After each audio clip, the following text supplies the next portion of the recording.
Notes, go ahead and write this down. White space is the margin we make between our life and our limits. White space is the margin we make between our life and our limits. And over the next couple of weeks, what we want to do is simply allow God's word, allow his words to teach us a little bit about what it means to be a people that live in the rhythm and the way of Jesus. That God has invited us into a way of living that isn't so crammed with life to the margins that we cannot breathe, that as we have seen before, our life gets overwhelmed, over-exhausted, and we get so tired trying to do so many things, keeping all of the plates in the air. And so what we're going to do over the next couple of weeks is allow this idea of white space, really allowing our life and our limits for there to be margin in it, to be applied to some particular places where God is really clear about how he invites us to live. And today, we're going to talk about time. We're going to talk about white space as it pertains to time. I don't know about you, but actually I do know about you. How many of us could agree we need a lot more time in life? If we could have some time, that'd be a good day.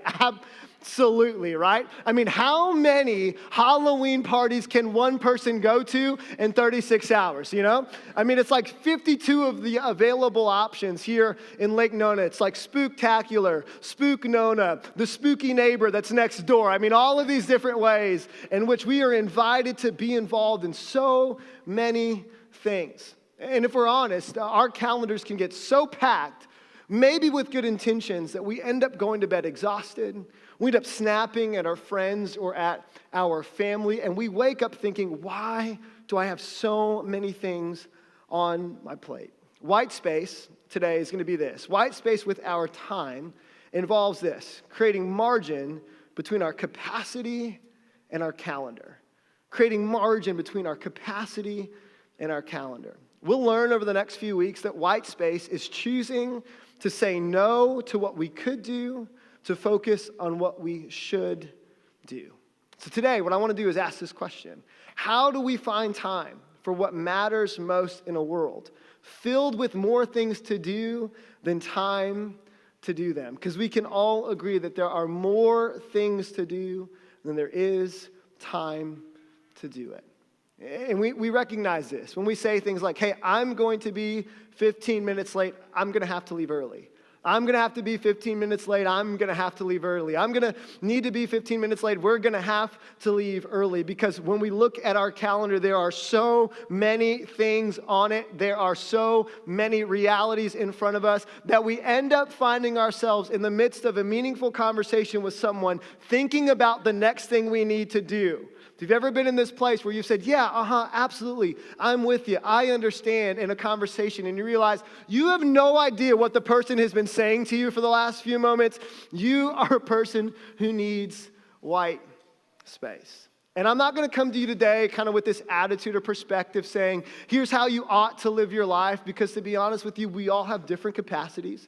We all have different expectations. We all have different desires for our life. We all have different rhythms that we need to lay out. And this is church on Sunday morning. It's not a time management seminar. This isn't a Dr. Phil 25-minute conversation about how to make your life better. That's not the point of us gathering together. But it's simply for all of us together in this room to allow God's word, what we really do believe is his word active and living to us, to be the reality that informs the way we think and informs the way we act. What we'll find today, is that more than, 5 steps to a better life and all that jazz, what we'll find today is that a mindset and 2 decisions are what we all need to make if we're going to create white space in our lives. So I want to talk to you first about the fact that white space starts with a mindset. We're going to look at a couple of verses today that come out of a letter that James wrote in the New Testament.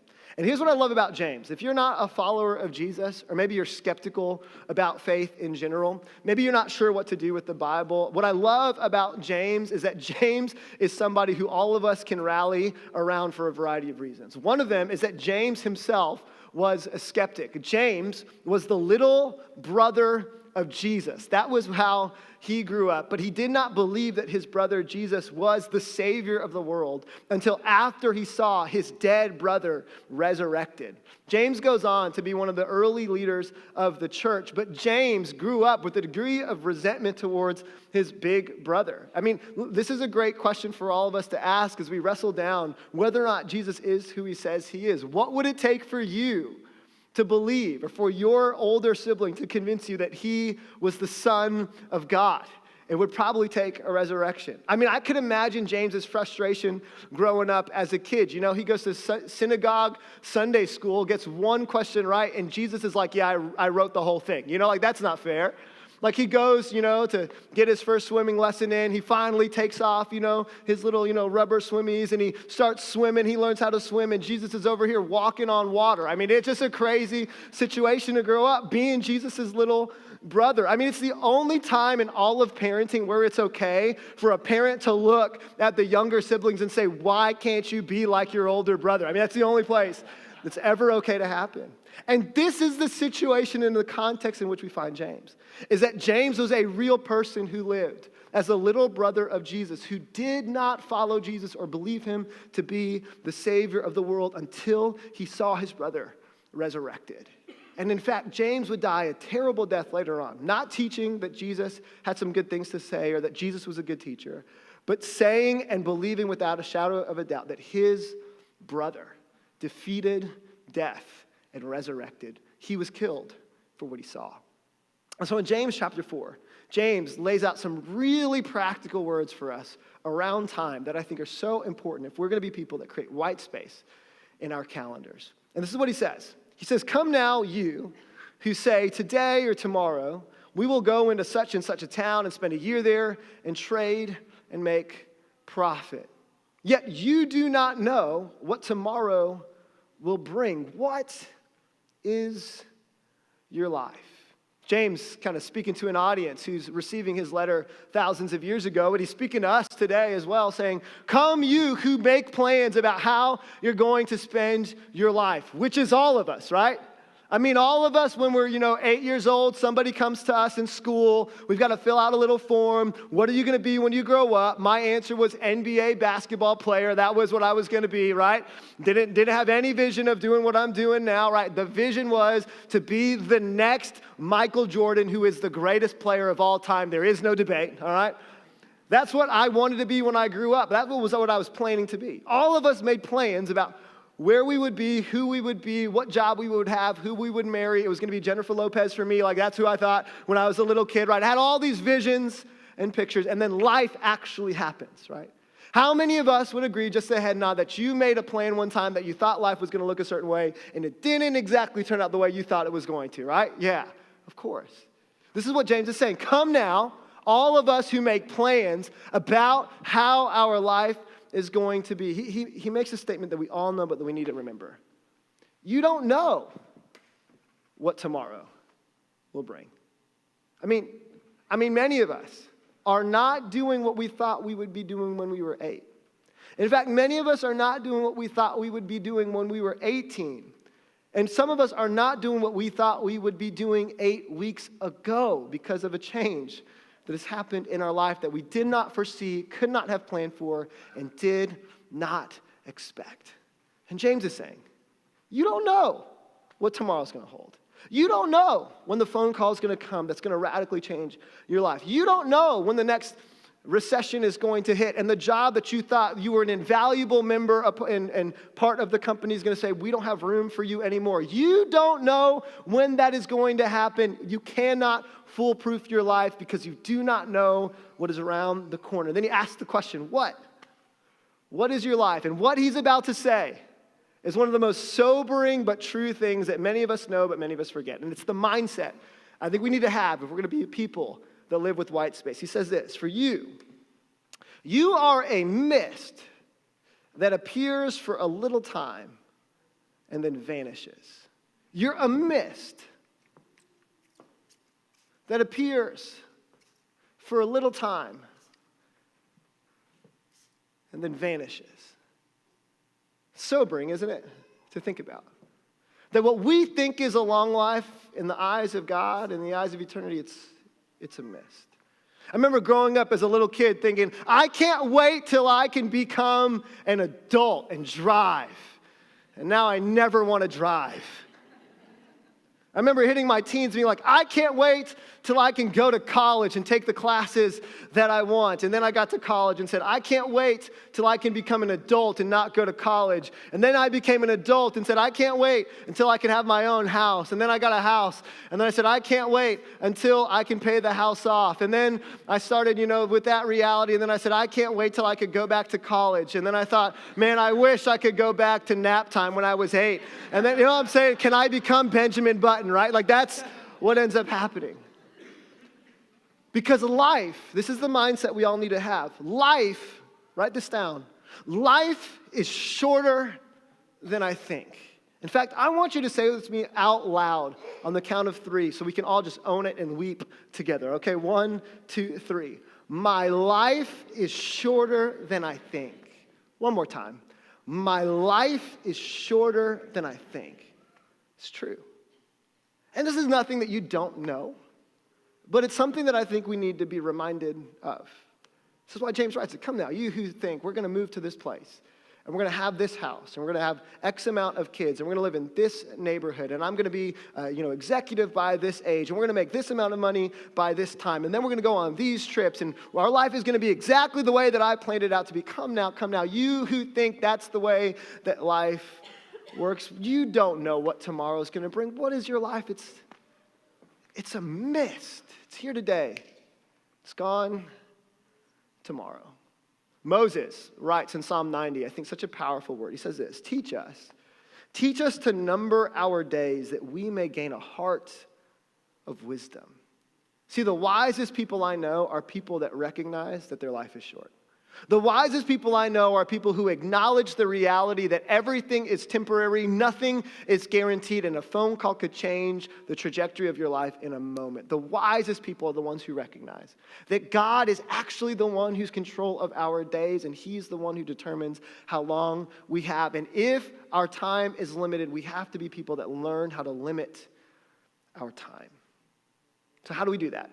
Well, James continues, and I think he gives us a great answer by saying white space results from 2 decisions that we'll make. 2 decisions. He starts in verse 15. It says this, instead of saying, I know how this is all going to work out, I've got the plan, we're going to be in this place by this time, we're going to be living in this area by this time. Instead, you ought to say, if the Lord wills, we will live and do this or that. And I love what he says in verse 16. As it is, you boast in your arrogance. Meaning if you don't change the way you think about life, you're actually living arrogantly. And all such boasting is evil. It's actually bad. It's actually unhelpful. It's actually bad for you and the people around you, for you to live a life where you expect things to go the way you think they ought to go. But I love this, is that James doesn't say don't plan, right? He doesn't say that. James doesn't say, don't have a retirement account because you don't know if you're going to live until tomorrow. That's not what he says. What he says instead is so wise and so powerful. He says, no, make plans. Just plan with the right perspective. That God's in control of this whole thing. That ultimately all of our plans have to be laid up to you and say, God, if this is your will, if this is what you want, because I know you know what's best, I know that I can trust you. If it's your will, this is what I hope to do. If it's your will, this is who I hope to marry. If it's your will, this is where I hope to be living. If it's your will, this is how many kids we hope to have. But God, ultimately, this is up to you. Because I'm nothing but a mist here today, gone tomorrow, and you stand outside of time. You see the whole story. You know the big picture, and I can trust that you're for me. So God, if this is your will, then these are the things that we're going to plan for. See, creating white space in our life involves planning with perspective because it allows us to live open-handedly and change what the calendar says if we're open to what God says we need to do in a moment. But when we live so tight-fisted around how life ought to be and what things ought to be, we oftentimes miss out on the beautiful things God's doing right in front of us. Here's the other reason why planning with perspective is so important. It affects your joy. It affects your day to day.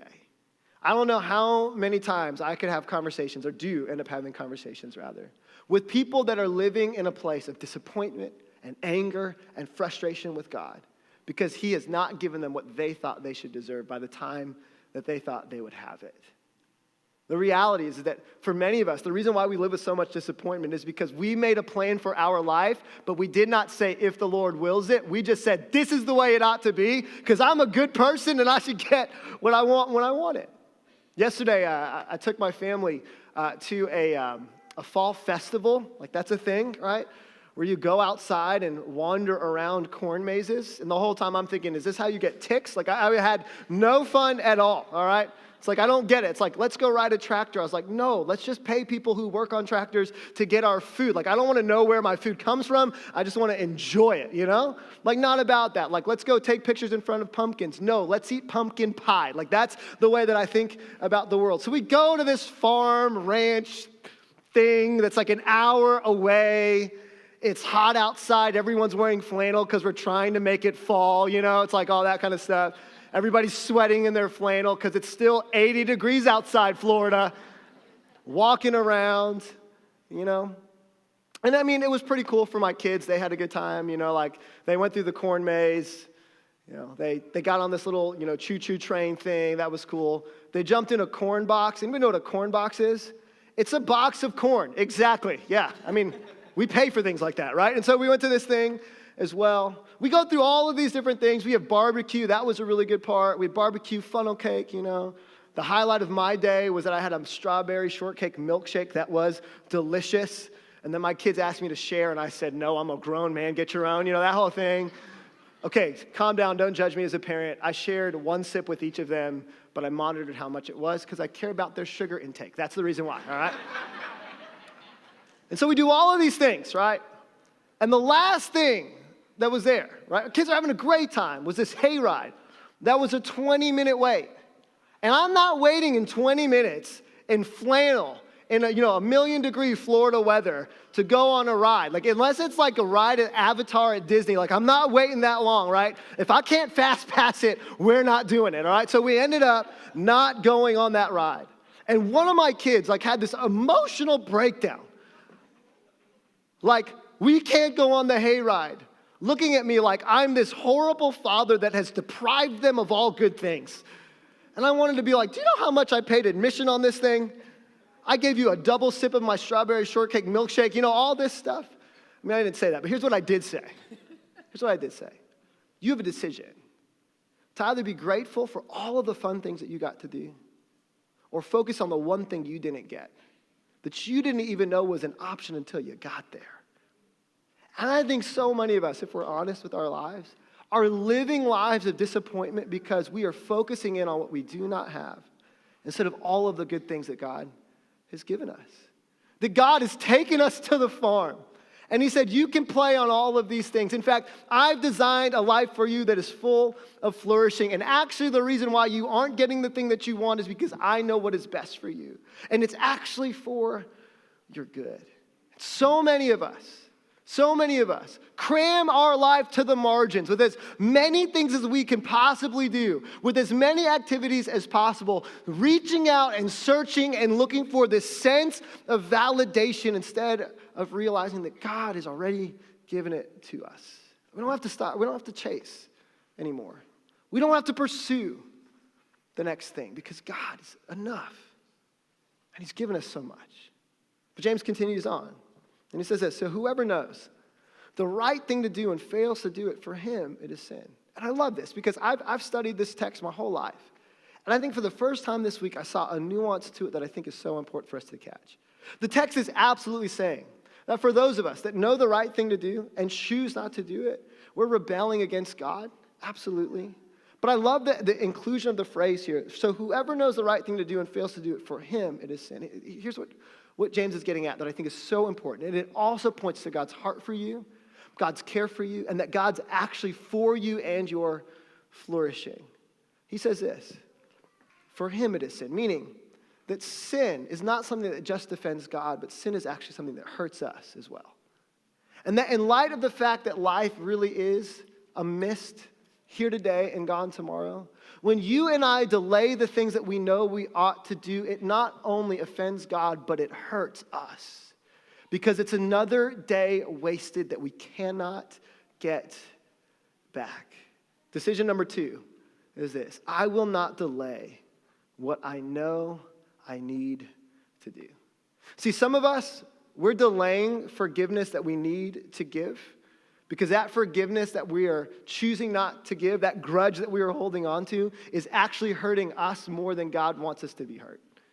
For some of us, the fact that we have procrastinated and stepping into the thing that God has called us to do, whether or not that be the vocational risk or the relational risk, that limitation on our end, that choice to not step into what God has invited us to do, it's hurting us more than we could ever imagine. In fact, I would put it to you this way. We hurt ourselves when we know our next step and choose not to take it. That's why we're so passionate as a church of helping every person know and take their next best step in following Jesus. Because if you know your next step and choose to take it, you grow in who God has made you to be.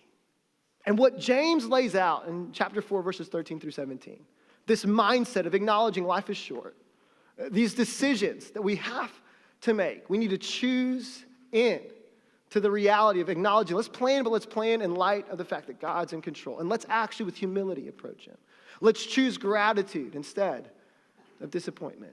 That decision to choose to not wait until tomorrow to do what we know we need to do today is exactly what a sociologist and researcher would discover 2,000 years later when she would lay out a groundbreaking study that has impacted the way that we talk about the way we live life over the last decade or so. Her name is Bronnie Ware, and she wrote a book called Regrets of the Dying. So if you're looking for something to really make you feel great, don't read this book, all right?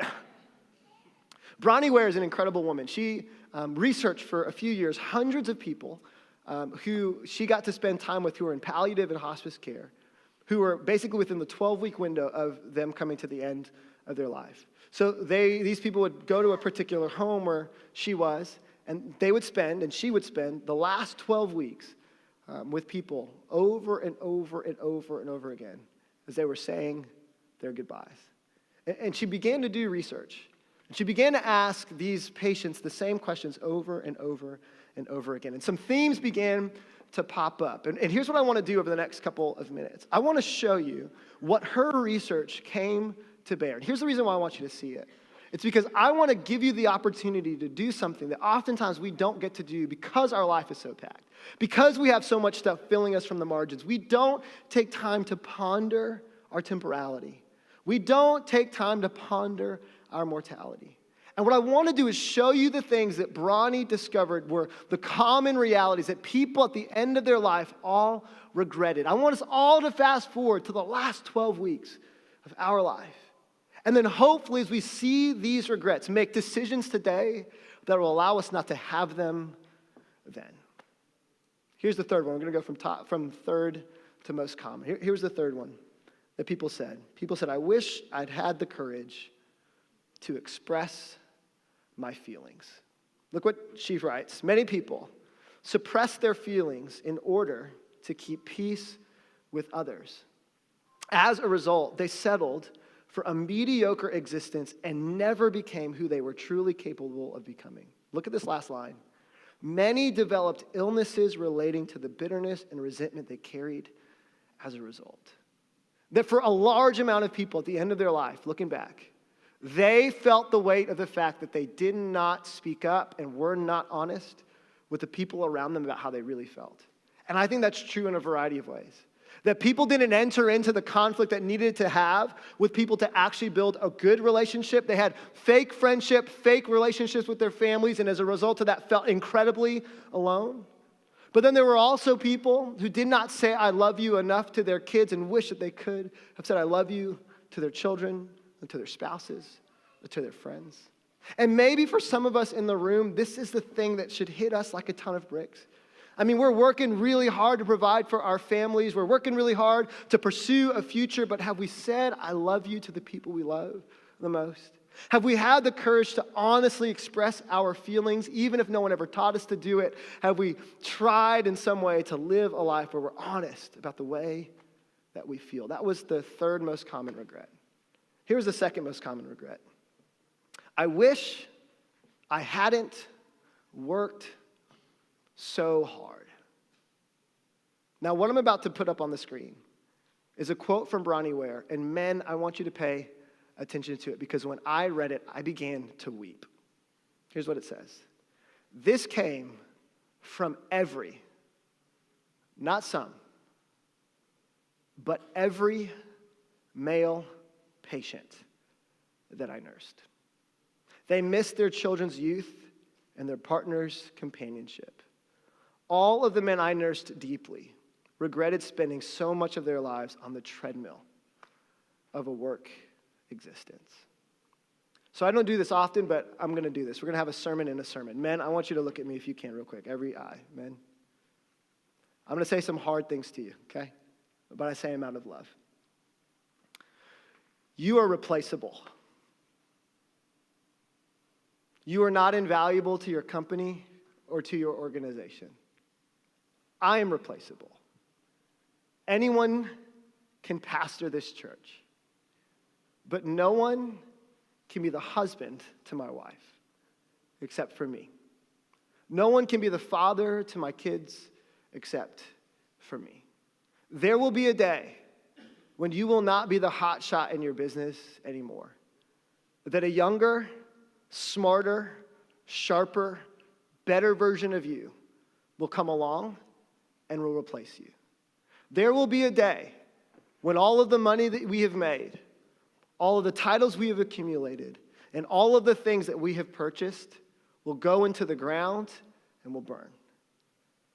And for the majority of us, the people that will be giving the eulogy at our funeral will not be our coworkers, will not be the clients that we have, and will not be the people that worked for us in our organizations. It will be our kids, and if we are married, it will be our spouse. Let's change this. Let's not be men who are so focused on trying to fulfill the insecurities that we feel about are we good enough with the attaboys and the pats on the back in our work to miss out on the fact that none of this is going to matter 100 years from now. But what will be the way that we loved our kids, we loved our spouses, and we loved our friends. Let's not be men who regret missing out on our kids growing up, and be men who regret missing out on creating moments and memories with our family. Here's the final one.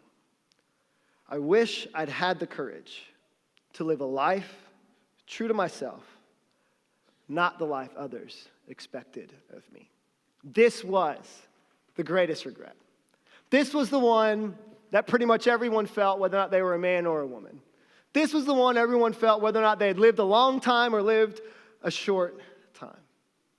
Bronnie Ware puts it this way. She says, this was the most common regret of all. When people realize that their life is almost over and look back clearly on it, it is easy to see how many dreams have gone unfulfilled. She would go on to say that the majority of people would say that not even a half of their dreams were accomplished because of choices they had made or not made. And she would end by saying this, it was so powerful, that health is a resource we often have that when we lose it, we realize how big of a gift it is. That for the people that were at the end of their life, the people who simply looking back with a couple more weeks to live would say, wow, I did not realize, I did not recognize how much of a mist this thing really is. And at the end of the day, there really are only a few things that are worthwhile. So I don't have the silver bullet for you. I don't have the Oprah, Dr. Phil quick answer on how to create more white space in your life because I'm not you. But I do know this. I do know that if you are a follower of Jesus, you are loved by him completely and unconditionally. And I do know that for a lot of us, the reason why our schedules are so packed, the reason why we have our kids in 42 different events is not because we want our kids to be in all 42 events. At the end of the day, it's actually because we want to feel good about ourselves as parents. We want to convince ourselves we're going to do it better than the way that we had it growing up. We feel the pressure on the outside to make sure they're on club this and club that and extracurricular this and AP that and IB that. We feel the pressure of making sure our kids do everything and all of the things so we can feel good about our parenting. Some of us feel so alone and so lonely because we thought by now we'd be in a relationship or we'd be married, that we pack our schedules to the margins. We fill it up. There is no more white space, and we say yes to every single thing. And at the end of the day, we don't know who we are. We don't even know how to enjoy a meal by ourselves or enjoy the presence of God.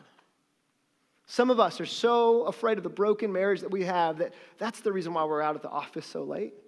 That's the reason why our calendars are so packed, is because we don't want to deal with the fact that there's a ticking time bomb in our house, so we just close our eyes and pretend like it's not there. And here's what I want you to know. Here's maybe the question that I would ask everyone in the room. What's at stake if we don't create some white space? What's at stake? I'll tell you. Parents, your relationship with your kids. Spouses, your relationship with your significant other. Single people, your relationship with your friends and with yourself.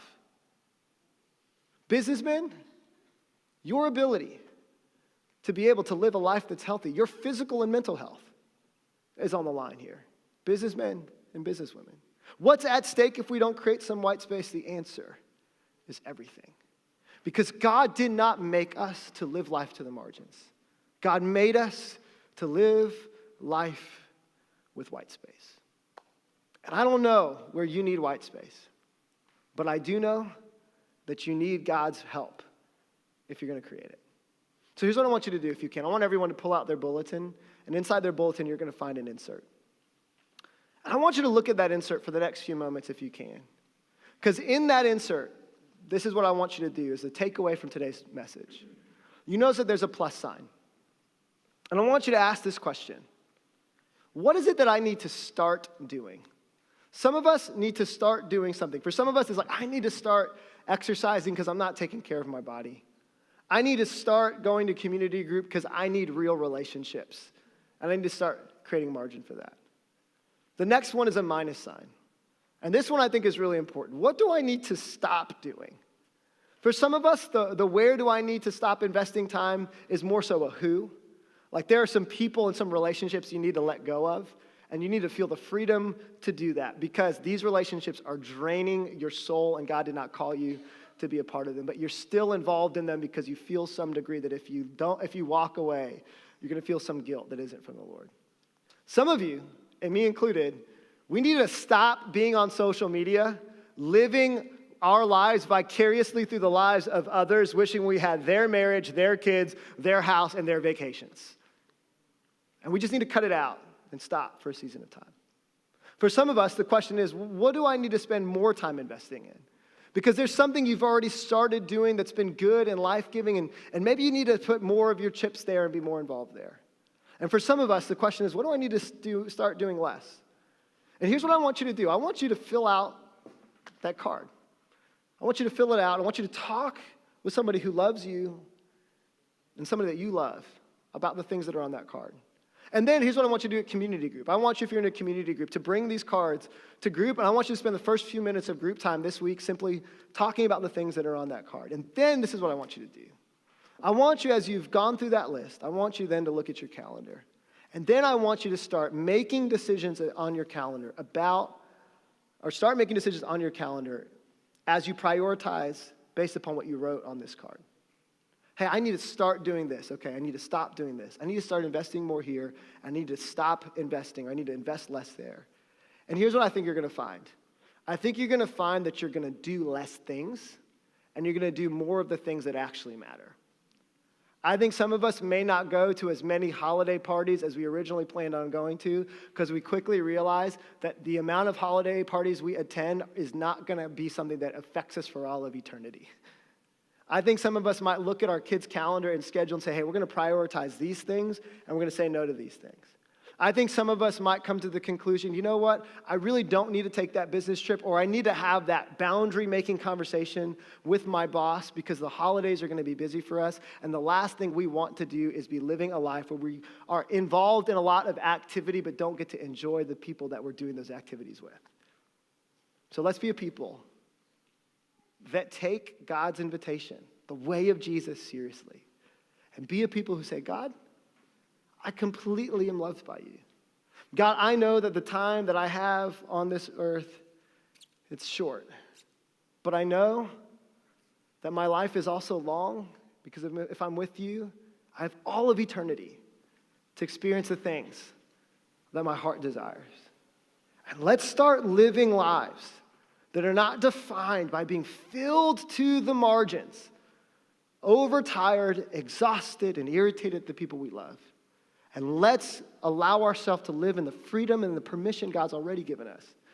It's already there to say yes to what matters most, to no to the things that don't, and to enjoy the people He's invited us to love. Let's pray. Heavenly Father.